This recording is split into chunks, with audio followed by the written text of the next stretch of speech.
Types of tunnel lining or tunnel liners: unlined rock, rock reinforcement system, shotcreting, reef system, segmental linings, placed concrete, and slurry wall.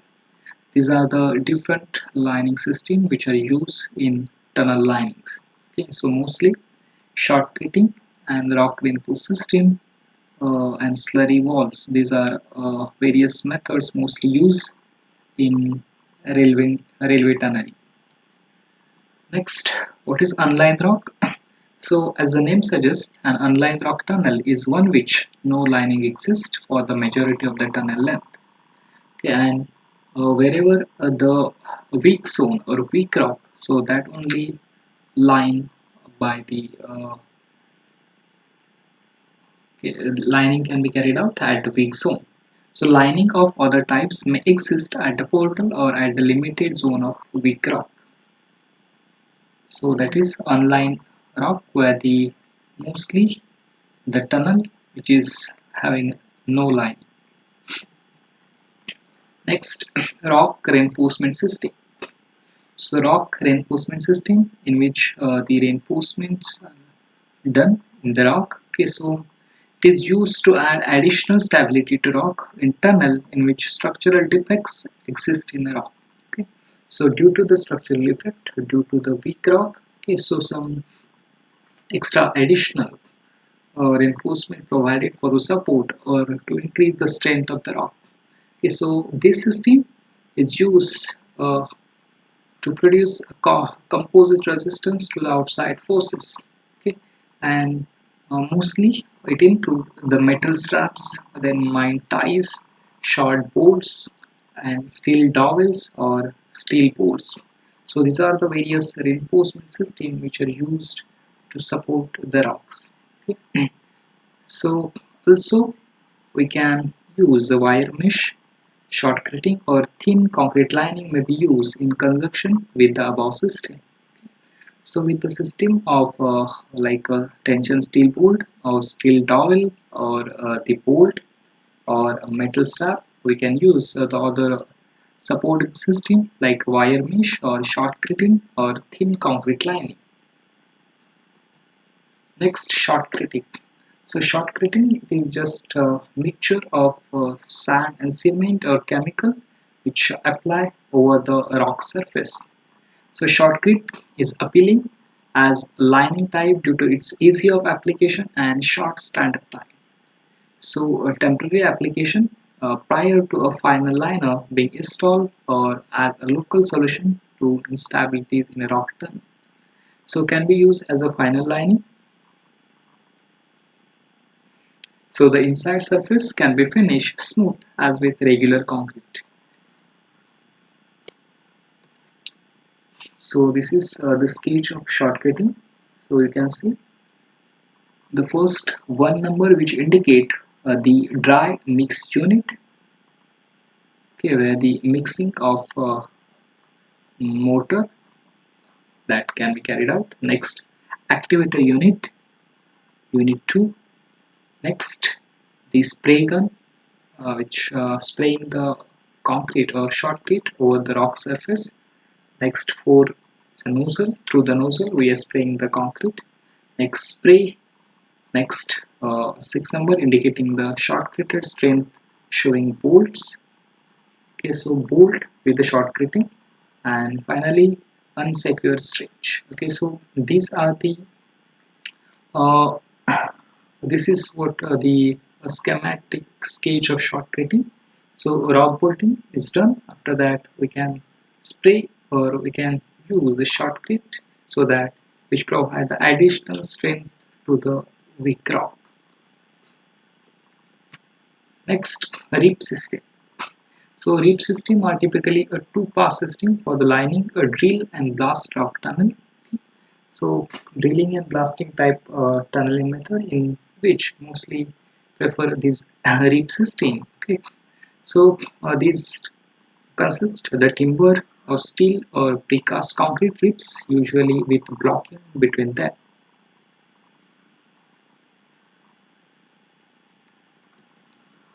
Segmental linings are primarily used in construction with a tunnel boring machine (TBM) in soft ground condition. So segmental lining are used in a TBM process or tunnel boring machine process in a soft ground condition. Okay, so the prefabricated lining segments are erected within the cylindrical tail shield of TBM. So this fabricated segment can be made of steel, or it may be the concrete segment, it may be cast iron segment. Place concrete. So place concrete lining are usually the final lining that are installed over any of the previous initial stabilization method. Okay? So place concrete is the final concreting method which provides the final support and which gives attractive appearance. So it is over any of the previous initial stabilization method. So they can be used as a thin cover layer over a primary liner to provide a finished surface within the tunnel. Okay? So to obtain the finished tunnel, we need the concrete lining at inside of the tunnel. Okay? Also, it acts as a waterproofing membrane. So they can be reinforced or unreinforced. Either it is plain cement concrete or either it is reinforced cement concrete, and they can be designed as a non-structural finish element so as the main structural support to the tunnel, so which provide additional support to the tunnel. Next, slurry wall. So these slurry wall construction types vary, but typically they consist of excavating trenches that matches the proposed wall profile. Next, material for tunnel lining. So what are the different material which are used for tunnel lining? First one is brick lining, next stone masonry lining, next timber lining, concrete lining, structural lining, and cast iron lining. These are various material which are used for the tunnel lining. So you can see the timber lining inside the tunnel. Next, this is the structural steel ribs tunnel lining in circular tunnel. Cast iron primary lining with segment. Tunnel finishes. So the interior finish of a tunnel is very important to overall tunnel function. The finishes must meet the following standard to ensure tunnel safety and ease of maintenance. So first, be designed to enhance tunnel lighting and visibility. Next, be fire resistance. Then be able to uh, minimize the noise and be easy to clean. And also to okay, so these are some of the various standard should be followed in tunnel finishes. Okay, so it should be provide enhance the tunnel lighting and visibility. It should be provide a good fire resistance, easy to clean, and it should be minimize the noise.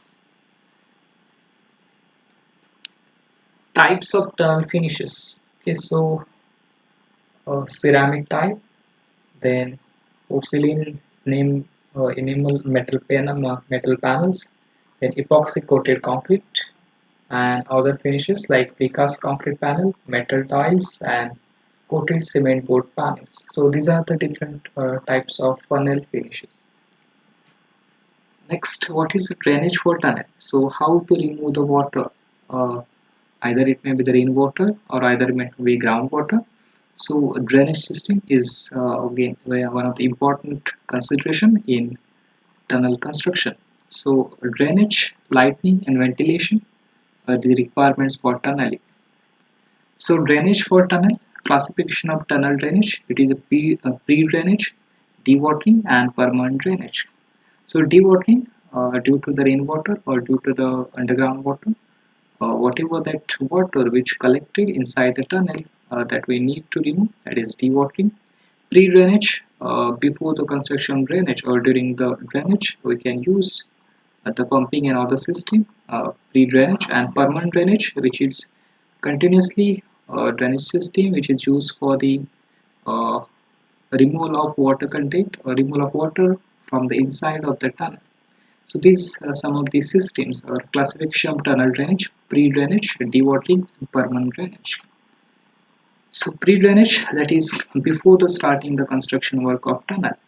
So during the construction, whatever that water source or uh, okay, so whatever that water present nearby the site, so that water can be removed or drainage can be removed, that is called as pre-drainage. So before starting the construction of the tunnel and diverting surface drainage from the entering the tunnel. Okay, so also we can divert that water source to the uh, other side so that we can minimize the drainage inside the tunnel. So that is the pre-drainage. Next, dewatering. So effectively remove either by gravity flow or the pumping. So if the tunnel is driven upgrade with sufficient slope, and the water may be removed from the tunnel through the drains normally excavated on the side of tunnel. Extra quantity should not be excavated for forming a drain. Okay, so in this dewatering to remove the water from inside the tunnel. Okay, this is a pipeline and centrifugal pump which is used for the removal of the water from the tunnel. Then permanent drainage. Permanent drainage will depend on nature of the tunnel, then type of the soil, then quantity of water involved in drainage and type of lining used. So commonly methods which are used for the permanent drainage inside the tunnel, it is provision of longitudinal drain, continuous open gutter, then concrete lining or grouting with cement or chemicals. So this is the side drain of a tunnel for the collection of rainwater, so that from that we can pump the water. The central drainage duct. Okay, so from that also we can remove the water. Next, corrugated sheets. Okay. Next,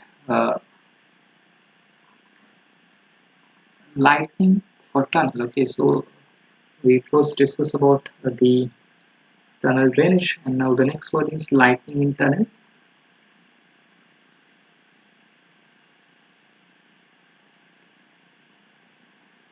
So adequate lighting should be provided at the face and at other point where work in progress. Okay. So any obstruction like formwork etc. inside the tunnel should be well lightened to avoid accident when hauling units are moving. Okay. So during the construction work or during the hauling of the muck or other soil material from the tunnel to the disposal site. So ventilation is a major important factor during the transportation of waste or also during the simultaneous working. Okay, so no single light should be so powerful as its cause temporary blinding effect. So this is according to the IS code. Okay, so these again some of the consideration during the lightning system in tunnel. Ventilation for tunnel. So what is the objective of ventilation? First, to make the working space safe for workers by providing fresh air which is free from the harmful gases and dust. So ventilation is the major factor during the tunnel construction, because during the drilling and blasting different types of gases and fumes are generated. These harmful gases and dust are generated, so that worker need a fresh air. So that's why ventilation is the important factor. So to make the working space safe for workers by providing fresh air which is free from harmful gases and dust, to exhaust the rise temperature inside the tunnel while operating engines. So ventilation is the important factor to uh, minimize the temperature inside the tunnel and to provide fresh air and release of harmful gases and dust from the tunnel. So that is the main objective of ventilation in tunneling. Next, requirement of good tunnel ventilation system. A good tunnel ventilation system should satisfy the following requirement. First, smoke and fumes should be exhausted as soon as possible from the working phase so that work can be restarted without serious delay. So this is an important requirement because during the construction various types of fumes and smokes and dust are generated, and During the working condition, we need to remove this oil uh, to restart again work and without serious delay.